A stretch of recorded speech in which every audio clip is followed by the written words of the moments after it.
¿Cómo están, amigos? Bienvenidos nuevamente a este podcast Entre Páginas acá. Estamos en la Feria del Libro de Antofagasta, en la FILSIC, en este bello espacio que es el espacio que está de la Secretaría Regional Ministerial de la Cultura y las Artes, que nos ha facilitado su espacio para seguir grabando el podcast, porque estamos inmersos en el mundo de las letras, inmersos en el mundo de la literatura, en esta bella feria que tenemos todos los antofagastinos y que nos orgullece muchísimo como feria. Y que además nos permite tener presente y presencia de varios autores, tanto locales como nacionales, que nos han venido a visitar, que han venido a compartir con nosotros y que por sobre todo han tenido la voluntad de compartir este espacio de este podcast de Entre Páginas, que lo llega hasta ustedes gracias al Ministerio de la Cultura, las Artes y el Patrimonio, con el Fondo de la Lectura y el Libro, que nos patrocinó y nos financió para poder tenerlo al aire. Al aire no dice nada que ver, eso es cuando está en la radio, que tenerlo en las redes sociales, subirlo en las redes sociales a través de la plataforma cultural FILSIC y de los medios asociados.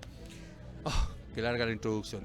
Una introducción para poder empezar a avanzar. Ya hemos tenido autores, hemos conversado con algunos autores, con hombres y mujeres, y yo estoy aquí presente ahora con una autora especial, porque yo la considero mi amiga. Hemos viajado a distintos lados, hemos estado en La Habana, hemos estado, como saben, en distintos lados presentándolo. Ella ha sido número fijo desde hace un tiempo a la fecha aquí en la Feria del Libro con su editorial y también en la Feria del Libro Infantil y Juvenil. Ella es Fiorella Fercé, autora de varios libros que vamos a conversar, y también la gestora del proyecto de Ediciones Fercé, que tiene un semillero espectacular de jóvenes que están editando y tiene una cantidad de catálogo muy interesante y que queremos conocerla más profundamente. Fiorella, bienvenida a Entre Páginas, bienvenida aquí a Antofagasta y bienvenida a Feria del Libro. No, muchas gracias, Patito, y muchas gracias a todas y a todos los que nos van a estar mirando después a través de las redes sociales. Siento que este espacio es muy interesante, muy entretenido y sobre todo necesario. Y qué bueno que sea con tu conducción, con toda la experiencia que tú tienes, no solo como escritor, como gestor cultural, sino que también como animador. Así que gracias, Patito. Sí, hay que hacerla de todo, ¿verdad? Un poco maestro chasquilla aquí, que estoy haciendo de todo, habido por haber, pero bueno, es parte de la pega que uno tiene que hacer. Estaba cargando sillas recién y ahora estoy, aquí grabando el podcast, pero es parte de la ansiedad. Fiorella, abordemos primero tu aspecto como editora, que me interesa mucho. Después vamos a ver un poco las letras, que hay que un libro que tiene un título sugerente como el solo pico para el que lee, ¿ya? Eso yo lo vi muchas veces en el baño de hombre, pero vamos a abordar enseguida ese tema contigo. Fiorella, el proyecto de Ediciones Fercé, del cual yo conozco bastante, para mí tiene dos atributos bastante interesantes, ¿ya? Primero es el rescate de escritores jóvenes, y da lo mismo qué tipo de escritor joven es, da lo mismo la procedencia, da lo mismo todo da lo mismo. Cualquiera tiene su espacio dentro de Editorial Fercé para poder generar contenido y ver la posibilidad de que ese contenido también sea editado a través de un semillero que estás tú haciendo, este semillero del cual van perfeccionando las letras los chicos, ¿ya? Ese es para mí uno de los grandes atributos que tiene esta editorial y que no muchos la tienen. Y segundo, este proceso de comercialización que ustedes tienen, porque obviamente dentro de la industria editorial lo más complejo es el proceso de comercialización, ya la distribución del libro. Las grandes editoriales están asociadas a las grandes cadenas de librería, llegan con su distribución a las librerías más chicas, llegan a todo el país, tienen toda una red creada con vendedores, supervisores, estructura de costo, bla. Pero la edición de las editoriales que son medianas o chicas, ya, o la editorial independiente que uno hace el esfuerzo, claramente ese es el gran pero, cómo llegamos al público, cómo podemos estar presentes. Entonces ahí viene el proceso que ustedes tienen, que yo no me quiero extender, me estoy extendiendo mucho, el proceso que ustedes tienen, que es esta forma de vender, que es acercarse a las ferias del libro, hacer una propuesta estética dentro del stand y tener a todos los autores compartiendo con el público, conversando. Hablan un poco del proyecto, que ya hice una introducción larga, pero introducción. Fiorella. No, una introducción espectacular. Tú bien conoces el proyecto, lo hemos conversado tantas veces. Primero que nada, decir que Ediciones Fercé nace desde mi corazón como escritora desde los 7, 8 años. En esa época yo ya venía pensando en ser algún día una escritora como Gabriela Mistral. Y después, con los años, cuando publiqué mi primer libro en el 2011, dije, pucha, quizás cuántos libros yo hubiese tenido ahora.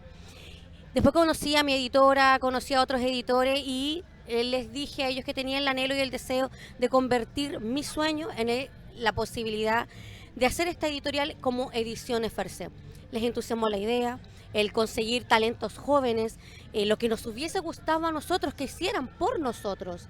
Y es allí donde nace esta idea de hacer nuestro semillero de creación y ir captando la nueva generación de escritoras y de escritores sin importar la edad, ojo, porque tenemos un semillero para adultos y también el semillero precioso que es el de los niños. Y es allí donde este proyecto se comienza a formar, se comienza a armar de una manera ya espectacular desde hace 5 años atrás. Se consolida con nuestra primera alumna publicada, que es la Canela Cortés, la primera niña publicada en Latinoamérica con 10 años. Y ella fue el impulso para muchos niños, para muchos papás, que dijeron, mi hijo también escribe, y ahí comenzaron a buscar a Ediciones Fercé y se dieron cuenta que nosotros éramos la posibilidad, porque no hay otra posibilidad de que publiquen a sus niños, de que los formen y que sobre todo los difundan y los promocionen como lo hace Ediciones Fercé. Y con respecto a lo que tú mencionas, lo difícil que es distribuir y comercializar nuestro catálogo, sí, es complejo. No todos se atreven a leer a un autor emergente, sobre todo si es que es un niño, sobre todo si es que es una niña. Cuesta muchísimo. No obstante, existen espacios maravillosos como lo es Filsic. Yo donde voy a las ferias nacionales, ferias internacionales, siempre nosotros tenemos la bandera de Filsic puesta porque es la posibilidad que tiene nuestra región de Antofagasta y nuestro país de difundir el arte que viene de las manos de nuestros niños. Y créeme que hay espacios que se nos cierran como eventos culturales nacionales incluso, donde no podemos presentar a nuestros niños escritores, porque no creen que los niños escriban. Entonces es muy complejo comercializar incluso también en las librerías. Y ahí tenemos que andar moviéndonos entre feria y feria. Somos itinerantes de las letras. No, yo te entiendo perfectamente. Básicamente la librería y la cadena, gran problema es que tienen que rentabilizar el metro cuadrado. ¿Ya? Y rentabilizar el metro cuadrado significa que tienen que tener libros que es de rápida salida. Y obviamente no creen en los proyectos nuevos, muy difícil que convenzas a una cadena de que tener tu libro en primera línea, porque no necesitan tener en primera línea, no qué sé yo, de un Rano, un Planeta, los últimos libros que van saliendo, por la misma lógica, por la lógica comercial de tienen que pagar arriendo, sueldo, todo, y necesitan rápidamente ir moviendo. Y eso hace que muchos proyectos editoriales, especialmente editoriales que medianas o chicas, tengan esta gran disyuntiva de cómo comercializo, ¿ya? Y ahí va de la mano necesariamente por la audacia que tenga el dueño del proyecto o el gestor del proyecto, en este caso tú. Audacia digo porque esto es una quijotada, la gente no piense que esto es un tema en el cual te estás haciendo rica, millonaria, en lo absoluto. ¿Ya? Es la audacia que uno tenga para decir, ¿sabes qué? Voy a salir a vender mis libros. ¿Ya? Y en eso yo creo que tú tienes un don bastante interesante, no solo el don de poder lograr editar, que ahí vamos a hablar cómo es la estructura de costo, que no es menor, cómo editar el libro, sino que cómo hago para comercializar y para encantar al público que va pasando, porque tú estás haciendo una venta en general que es una venta no programada. ¿Ya? Es una venta que se denomina en marketing una venta impulsiva, ¿ya? Que la gente llegue porque le conversan, todo se engancha y compra, ya va generando clientes indudablemente, pero partió por una venta impulsiva. Así es. Y bueno, tú bien lo dices, hay una estrategia de marketing por detrás. Yo me he dedicado a estudiar mucho lo que es el marketing, tanto el digital como el marketing que tú tienes que hacer en tu stand. Es por eso que cuando venimos a Filsic, por ejemplo, preparamos un stand precioso donde ustedes lo pueden venir a ver. Estamos acá en el stand 78 y 79 y es un stand precioso donde tú no solo te vas a encontrar con una estética maravillosa, sino que te vas a encontrar también con otras autoras, con otros autores que traemos desde las diferentes ciudades de Chile y también aquí, sobre todo nuestros autores de acá de la región de Antofagasta. Y están todos presentando sus obras, todos son la cara visible de sus obras y no hay como conversar con el escritor. No hay como esa cara a cara, la firma de ahí, las personas se entusiasman y eso genera la venta del libro. Eso es venta impulsiva, tal cual tú dices, si la venta impulsiva es algo no programado. ¿Ya? Programado tú tienes tu clientela, viene, te busca y te encuentra, pero esa forma de capturar al público por la estética, si hay una estética que es una marca registrada que estás teniendo tú ya y está muy bien, todo el merchandising que involucra tu punto de venta, los chicos ahí asentados, mostrando los libros, conversando, enganchando, eso es todo obviamente tienes una táctica de venta. Pero además te quería conversar, la otra cosa que de un otro modo uno dice, bueno, ¿cómo es esta Quijotada? ¿Cómo logras financiar los libros? Que no, de partida estás citando libros que son de calidad, se nota inmediatamente, la hoja huesada, ¿cómo se llama? De los markets, todo es de calidad el libro, no es un libro barato. ¿Ya? Y hoy día con los precios de papel y todo no deja de ser un tema que no menor. Entonces, cómo generas tú la estructura de costo para poder financiar? ¿Se te autofinancia con las ventas o todavía está uno poniendo, como a mí me pasa en la feria del libro, normalmente tengo que estar poniendo plata, pero cómo es ese tema? Todavía estoy en la instancia donde tengo que financiarlo yo. desde mi bolsillo, desde otros negocios que tengo independientemente de la literatura, porque de la literatura todavía no puedo vivir, no sé si algún día voy a vivir de la literatura. Hay un libro en mi editorial que es un bestseller, yo lo tengo incluso hasta en Japón, y ese libro es el que me ayuda a mí a pagar los costos de traslado de mis autores y todo lo que significa viajar de ciudad en ciudad con respecto a lo stand literario. Y bueno, y fondos que vienen desde otros negocios son los que me permiten hoy en día publicar a mis autores. ¿Has accedido a fondo público también a través del Lo ministerio? he postulado muchísimas veces y nunca me he ganado ninguno. ¿Por qué? Porque cuesta muchísimo creer en los proyectos que vienen de la mano de los niños. Es triste, es doloroso, pero es así.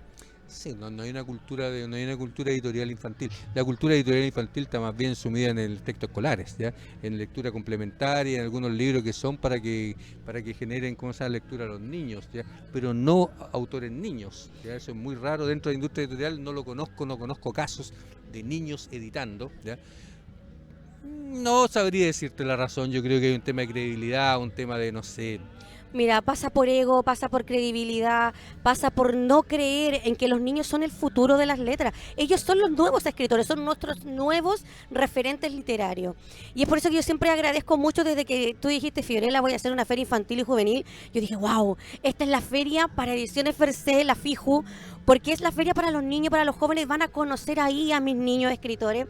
Y créeme que esa es la feria más esperada para nosotros. Filsic la amamos con todo el corazón, para nuestros autores adultos. Pero para nuestros niños la FIJU es la visibilidad de todo el año. Ah, no, mira, qué espectacular. Bueno saberlo, que la FIJU es un proyecto que estamos tratando de levantar bien, ya no ha costado, no dejo de decir, no ha costado. Hemos tenido algunos tropiezos en términos de dónde estamos instalándonos, pero creo que este año va a venir con una sorpresa tremenda y creo que va a funcionar bastante bien, porque la lógica de la FIJU es acercar a los niños, niñas y jóvenes a la lectura a través de lo que les gusta. ¿Y qué es lo que le gusta? Cómic, manga, le gusta la lectura de estudio infantil, pero además todo lo asociado a la juventud, qué sé yo, el K-pop, tenéis metido mucho ahí, como se llama, los cartas, tenéis metido el cosplay, tenéis metido todo lo que queráis. Qué interesante que sea el público tuyo. Fiorella querida, ¿cuántos títulos y cuánto el título que tiene el catálogo tuyo hoy día Hoy de en libros? día ya tenemos 54 títulos. No deja de ser, a No 54 deja de ser. Y la editorial tiene solamente 4 años. O sea, ya tenía una bodega llena de libros, Oh, sí. te empecé a llenar de libros y hay donde meterlos, ya tenías. Sí, sí. Ya estamos colapsados en mi casa, en la bodega que arrendamos. ¿No ya. pensáis abrir una librería en Santiago también con Mira, este tema? está como proyecto, yo siempre postulo a fondos que tienen que ver nada que ver con los fondos culturales. Corfo. Sí, Corfo y Corfo. Cercotec tiene este tipo de capital. Me gané un Corfo que me permitió hacer algunos negocios, que es con el otro que yo te conversaba recién, que me ayuda a financiar la editorial. Y ahora quiero pensar en un Corfo que es a fin de año, que me ayude a hacer esto tan lindo, que es tener mi propia imprenta con material sustentable. O ver si es que tenemos esto, porque mi editora sueña con una librería, pero ahí tenemos que analizar bien. No, mira, la librería, te dice alguien dueño de librería también, ya.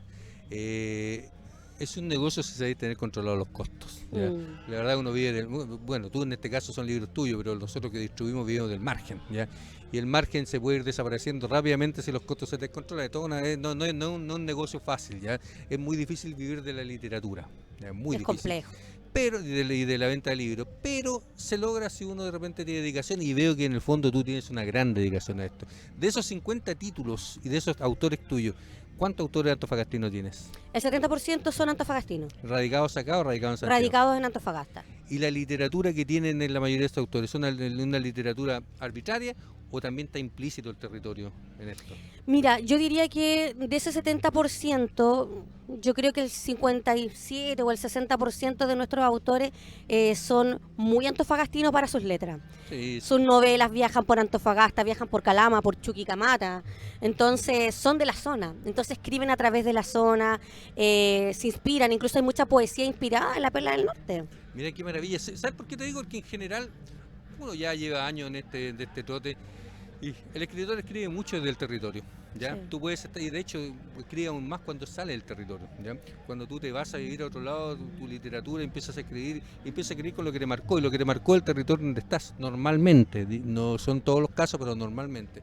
Por eso te decía, porque cuando tú tienes una editorial radicada en Santiago, cuyo 70% de escritores son de Antofagasta, implica un proyecto súper novedoso, porque el santiaguino ve en Santiago, ¿no? El santiaguino queda radicado en Santiago, bueno, tú eras Antofagastina, pero el santiaguino ve radicado en Santiago, el santiaguino no sale de allá, ¿ya? Y para el santiaguino no existe nada más allá en lo literario de la industria editorial que Santiago, o sea, no me vengan a decir otra cosa, ¿ya? Entonces, que el proyecto tuyo radicado en Santiago tenga una ascendencia tan fuerte aquí en el norte, yo te preguntaba porque necesariamente entonces los autores hablan del territorio. Hablan del territorio y créeme que ha sido muy linda la acogida que hemos tenido en Santiago y en las ferias que hacemos para más al sur también. Conocen autores nortinos que no han tenido la posibilidad de conocerlos cara a cara, los conocen a través de nuestro catálogo. Llevamos también en varias ocasiones a nuestros autores a Filsa, a ferias de Viña, de Valparaíso, a Valdivia, que estuvimos en la Caudal hace muy poco, con varios autores de acá de la zona que nos llevamos unos 10. Y es lindo cómo los reciben, cómo se empapan de Antofagasta, cómo conocen Chucky a través de las letras de nuestros autores, cómo conocen La Pampa a través de nuestros autores. Y es lindo el recibimiento, a pesar de que, claro, Santiago es Chile para todo. Pero ha sido una apuesta y que nuestros autores creyeran en nuestro proyecto también. Ha sido también una apuesta porque entendieron que era la única manera de salir del norte con sus letras. Sí, claro. Importante eso que dices tú, la verdad que lamentable, pero aquí en Antofagasta estamos creando a poco con nuestro proyecto, que es el que da más cabida al autor, pero con otro proyecto editorial y que ahí estamos tratando de crear una incipiente industria editorial. No es fácil, la cadena de distribución sigue siendo un tema complejo. Nosotros como librería tenemos el espacio, pero hay poca librería acá en Antofagasta por distintas razones. Fiorella querida, estoy a invitar a una pausa en este minuto porque después vamos a abordar ya tu otra faceta, no la de editora, que es muy interesante. Vamos a abordar la faceta tuya que es netamente como escritora, ¿ya? Entonces vamos a hablar un poco de tu obra, yo conozco algo de tu obra y quiero profundizar en algunos temas que son complejos de tu literatura, no es una literatura fácil. Así que vamos en este minuto a una pausa comercial, a nuestra tanda comercial con los millones de auspiciadores y volvemos.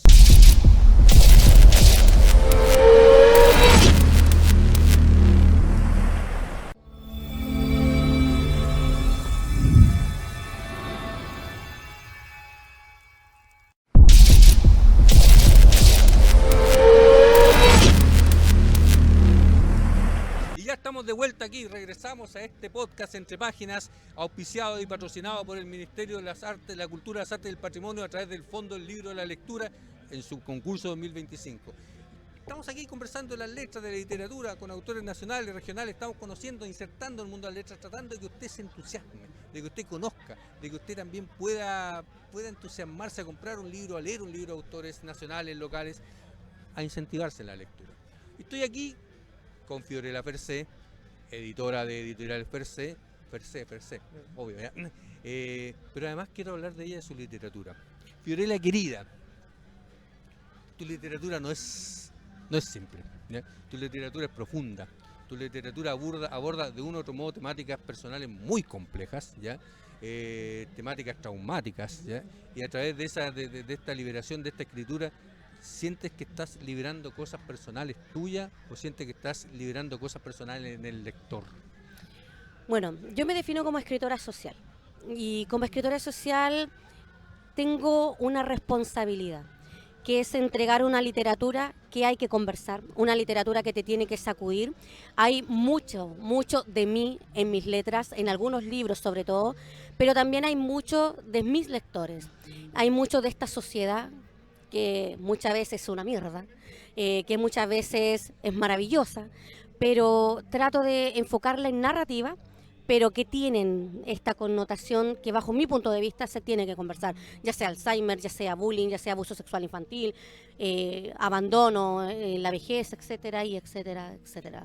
Yo te he leído el de abuso infantil y todo, y la verdad que no, está bien escrito, pero hay momentos en que se hace compleja, sí. Porque en el fondo no tratas de no decorar las cosas, ¿ya? En general los autores muchas veces dicen las cosas fuertes decoradas con la pluma te permite metaforizar lo que sea, pero tú no entras en ese juego. También tratas de dejar alguna enseñanza y eso es súper importante, creo yo, no solamente la historia que uno crea, sino que también que esta historia va a decir algo al final, o está tratando de apuntar a algo, a solucionar algo, o por lo menos a que se reflejen personas que están pasando cosas similares, se reflejen en esta literatura y encuentren un punto de partida también para autosuperarla, ¿ya? ¿Cómo ha sido ese proceso para ti, Fiorella? Bueno, no puedes endulzar lo crudo. No. Es por eso que mi narrativa es cruda, no morbosa, es cruda. Han sido procesos muy complejos, algunos libros de escribir. Hay libros que me han hecho llorar muchísimo. Yo vengo con esta Filsi con 2 presentaciones maravillosas. El primero es Por favor dile que no, que habla del abuso sexual en la primera infancia y es mi historia personal. Yo como escritora social tengo la responsabilidad de entregar muchísimos temas y siempre me cuestioné ¿por qué no hablo de mí? ¿Por qué no hablo de mi experiencia? Si bajo mi experiencia y bajo los montones de seminarios que he hecho siempre me he escondido detrás de la letra. Vergüenza, miedo, culpa. Y me confronté a mí misma y es por eso que en este libro el Por favor dile que no fue una catarsis, fue una sanación y fue complejo escribirlo, me sacudí 1000 veces, lloré 1000 veces, pero entendí que era necesario porque me iban a leer muchísimas niñitas, me iban a leer muchísimos niñitos que iban a tener que por favor decirle que no a ese agresor.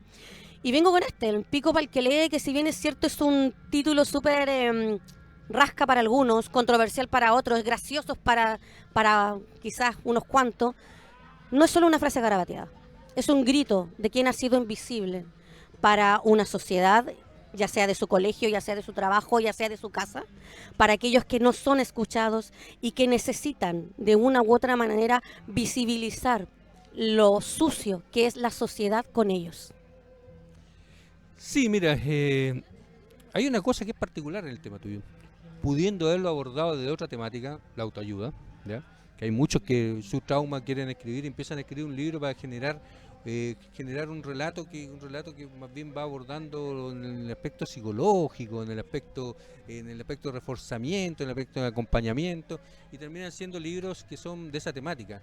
Lo tuyo lo abordas por la narrativa, ¿ya? Y no es fácil abordarlo por la narrativa porque uno habla de uno u otro modo en tercera persona, ¿ya? Sabiendo que es uno mismo, y esa tercera persona de repente es complejo, ¿ya? Que no se te escape, ¿ya? Y que no se te arranque y la historia como a la verdad, ¿ya? Porque la tentación está ahí. El escritor tiene la tentación de la libertad absoluta creativa, ¿ya? Y esa libertad absoluta creativa significa que de repente sabes que partes diciendo esto y en medio del camino la idea cambia, fluctúa y terminas en otra cosa, ¿ya? A varios le ha pasado que quieren escribir de algo y terminan con una cosa distinta. Entonces, ¿cómo es para ti que a través de la narrativa no se te escape lo que tú quieres decir y no termine siendo una novela solamente y termine siendo más bien una novela no biográfica, pero una novela de autoayuda, como yo le defino, ¿ya? Porque es para ayudar para la gente que escribe, pero por cierto que es una novela, que hay un tema implícito del autor. Es complejo, porque como tú bien dices, nosotros los autores tenemos la libertad cuando escribimos una novela de irnos por las ramas, irnos por las piedras y divagar un poquito. No obstante, yo asumo una responsabilidad cada vez que empiezo un título de un libro. Y cuando asumo esta responsabilidad, lo hago con un trabajo súper especial.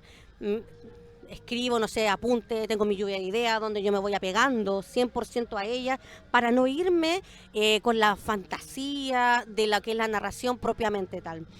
Yo asumo una responsabilidad entendiendo que no soy psicólogo, pero sí que soy una investigadora que se preocupa muchísimo de cuidar una investigación de una manera súper prolija.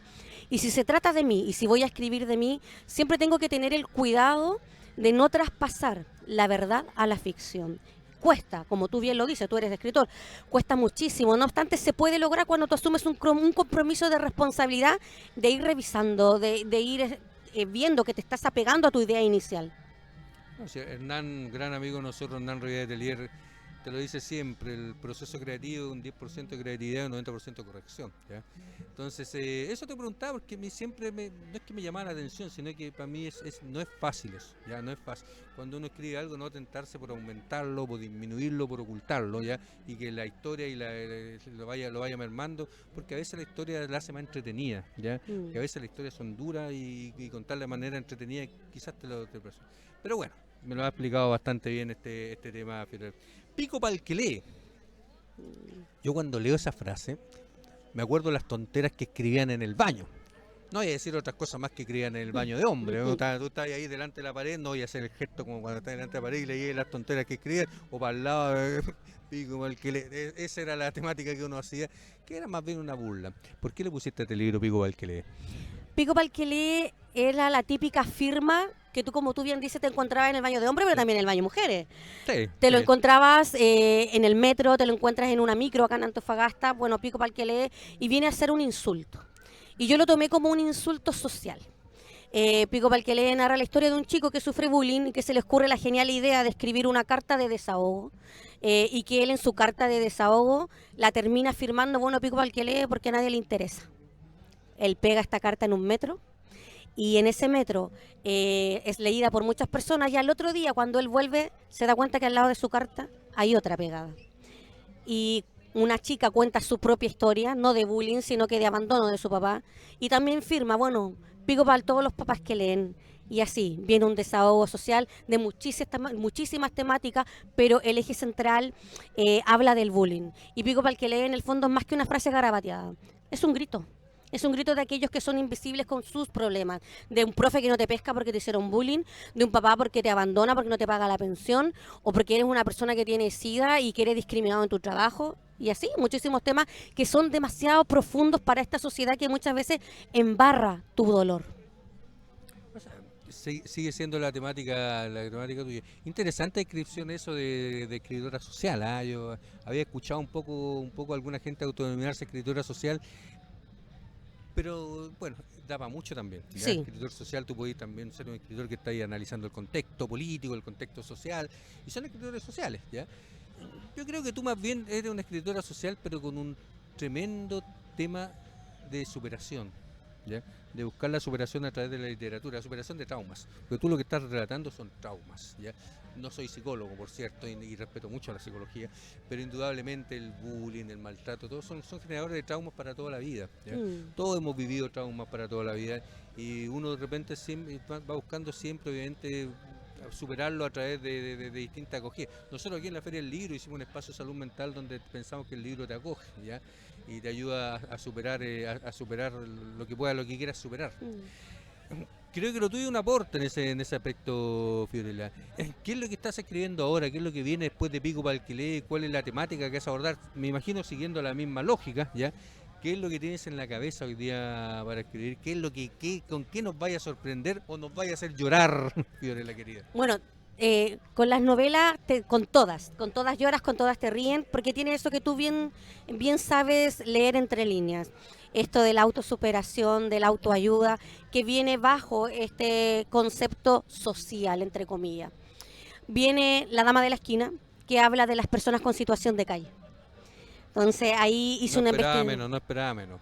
La Dama de la Esquina es preciosa. Hice una investigación muy fuerte, muy profunda aquí en la ciudad de Antofagasta.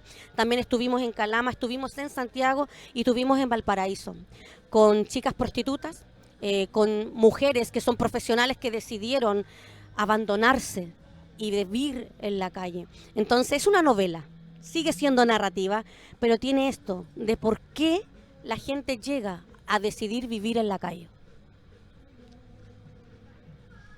Fiorella per se, ¿ya? Una escritora que te habla de los temas complejos, ¿ya? Temas complejos personales, trauma, y que de un u otro modo la literatura ella te sirve hasta una especie de coach, ya en el fondo para superar, sin serlo como tal, ¿ya?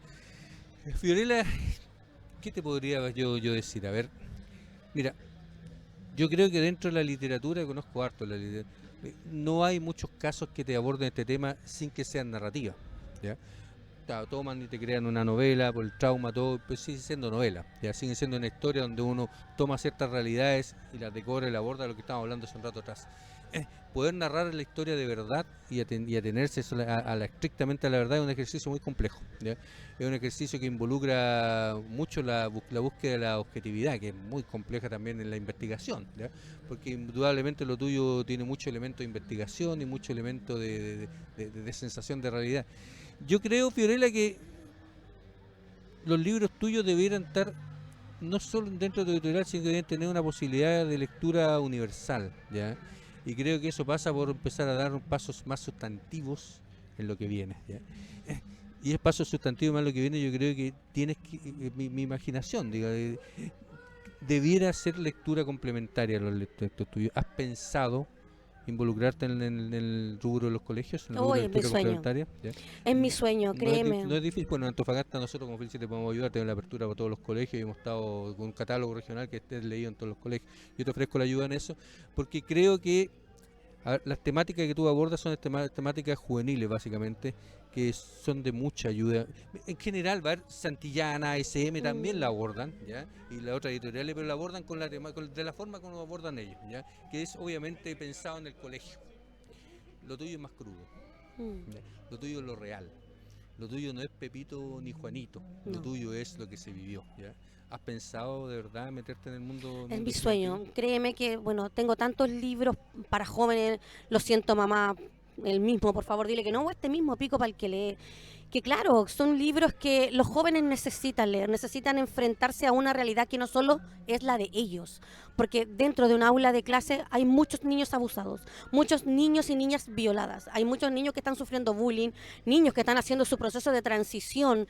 Entonces es un sueño, así que yo acepto esa ayuda inmediatamente, porque la verdad es un sueño no solo con mis propios libros, sino que también el de mi catálogo editorial. Yo te hablo también del catálogo, sí, he visto cosas que tienen ahí el catálogo que son muy duras también. No, ¿ya? imagínate, tengo Inocente al Paredón, ponte tú. No, son libros, pero... muy duras recién, ¿ya?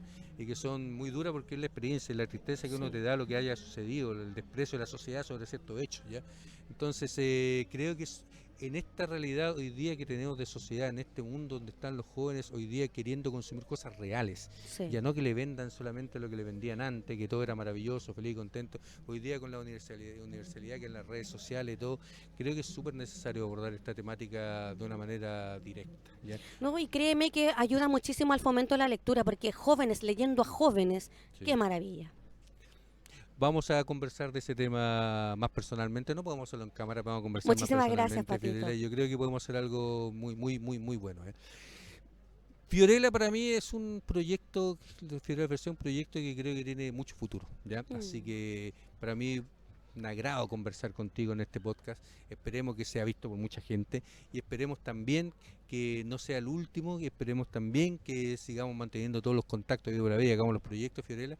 Y yo creo que tu literatura va a ser una literatura que tiene que ser masiva, junto con el resto de tu autora. Así que te agradezco mucho la presencia en gracias a ti, espacio, Patito. Fiorella querida.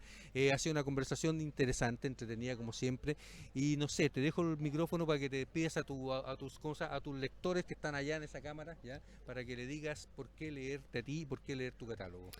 Bueno, voy a aprovechar primero que nada agradeciendo esta instancia preciosa que nos brindas tú, Pato. No solo el podcast, sino que también la FILSIC. Antofagasta tiene que valorar FILSIC, Antofagasta tiene que valorar a Patricio Rojas.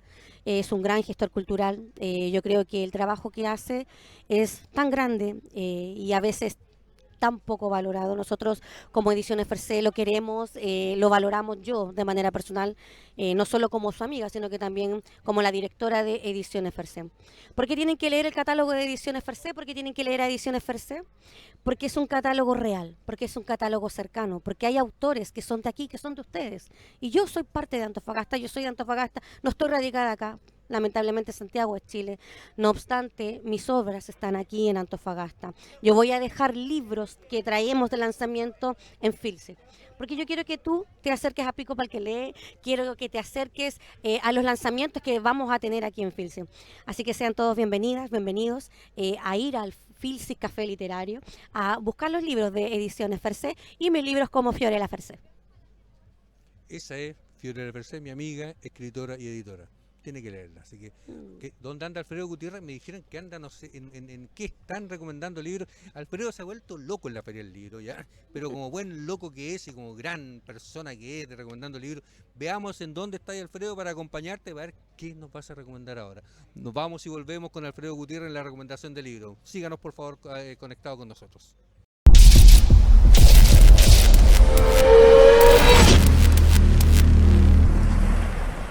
Seguimos recomendando libros en esta feria FILSIC y vamos con otro clásico, Alicia en el País de las Maravillas. Mira, cuando hablamos de este texto, mucha gente piensa que, al igual que ocurre con El Principito, hablamos de obras que son enfocadas a niños. Y quizás ese es uno de los más grandes errores que uno puede tener para enfrentarse con la literatura, que es con el prejuicio de que esto es para tal tipo de gente o esto es solamente para adultos o niños. Y particularmente esta obra, que fue escrita por un matemático, Lewis Carroll, refleja también su estructura matemática a lo largo de su obra. Como muchos recordarán, cuando hablamos de Alicia, ¿cierto?, en el País de la Maravilla, o A través del espejo, porque son dos obras, una secuela, ¿cierto?, de la primera.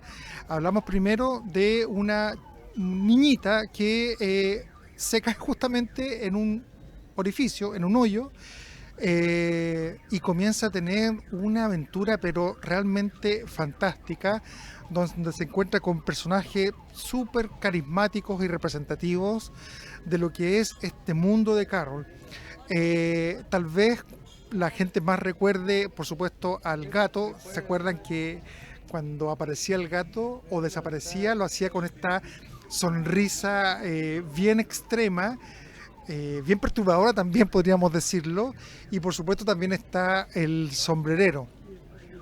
Me gusta esta novela por muchas razones, particularmente porque representa también esta dualidad del inglés, que el autor, cierto, es de Inglaterra, de esto una sociedad bien pacata, conservadora, ajustada a la norma, y él un poco va a remover las cosas con un texto que nos habla de conceptos como la locura, el sueño, la felicidad, la niñez, en oposición siempre a la rigidez de lo paternal, de la familia, de las estructuras laborales, de las estructuras políticas. Y entonces esta niña lo que hace es vivir una serie de aventuras donde se empequeñece, donde crece, donde hay un conejo que está todo el tiempo preocupado del tiempo, y ahí está lo que yo les decía, ¿cierto? Que hay una crítica bien directa a la adultez, donde nosotros tenemos esta obsesión por hacer las cosas en los tiempos correctos, mientras los niños tienen una visión mucho más lúdica y no contemplada respecto a qué hora tengo que entrar o a qué hora tengo que salir, o si esto es pertinente o no. Así que totalmente recomendable para toda persona que quiera un poco centrarse en lo que es la visión del mundo a través de los ojos de una niña. Yo decía, son dos libros, ¿cierto? Hay una secuela. El libro primero es mucho más famoso, más transversal, más conocido. También, como lo hablábamos en el capítulo anterior, hay muchas películas que están basadas en estos textos. Particularmente nuestra generación conoció, las generaciones más actuales, porque no es mi generación, la de Johnny Depp, que fue muy atractiva, dirigida por Tim Burton, ¿cierto? Un famoso director actual. Y además tenemos a Ray Bradbury, que bueno, es una de las obras que yo creo que ha trascendido la historia, y Ray Bradbury no es, vamos a hablar de Patrick Suskind, El perfume, luego vamos con Ray Bradbury, y El perfume también es una de las obras más inquietantes que se ha escrito, que cuenta la historia de un bebé que nace con una condición muy particular. La primera es que no emite aromas u olores característicos. Todos tenemos aromas, todos tenemos algún tipo de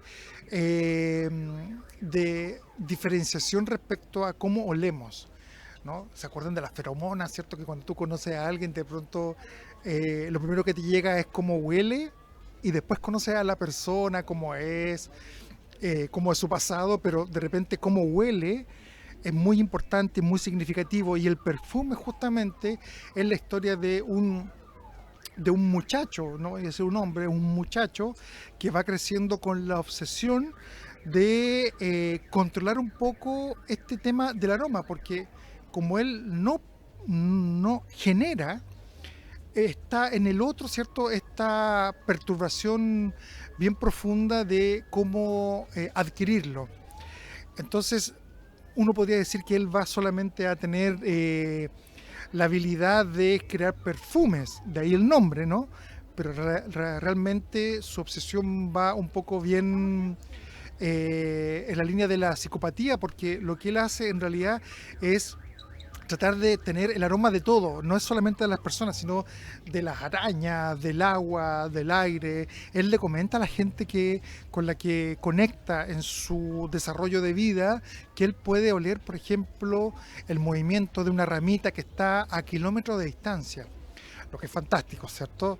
La novela, como les decía, se va profundizando en lo perturbador cuando él ya pasa de querer tener el aroma de otra persona a querer, por ejemplo, tener el aroma que emite después de la muerte.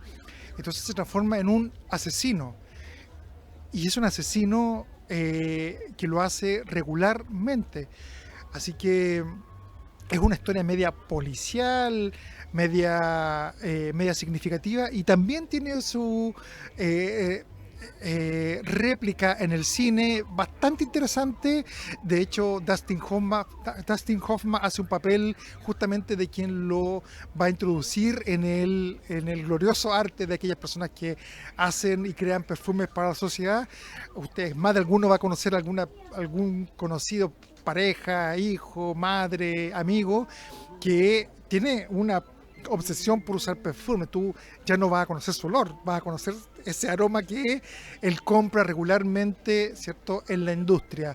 Es un libro muy recomendado, y también para aquellos que les gusta, hemos hecho este comeback con el cine. También pueden verlo, creo que estaba en la plataforma Netflix, si es que aún está, para aquellos que les interese la obra cinematográfica. Así que dos obras que han sido llevadas al cine, dos obras que son muy tradicionales. Esta mucho más clásica, la de Alicia en el País de Maravillas, y Patrick Sansky con el perfume, que realmente la narrativa, ¿cierto?, la manera en que ella nos va contando, la manera en que el protagonista se deambula a través de los distintos pueblos que él va recorriendo, con este don que tiene de construir cierto aroma, pero también con una pesadumbre que lo va también acompañando, porque cada cosa que él toca viene con su contraparte de la caída física y moral de quienes lo acompañan, inclusive hasta la muerte. Así que, oye, esas son nuevas dos recomendaciones acá en la Feria Física. Los invitamos a seguir recorriendo los pasillos de esta tremenda plataforma del libro en Antofagasta.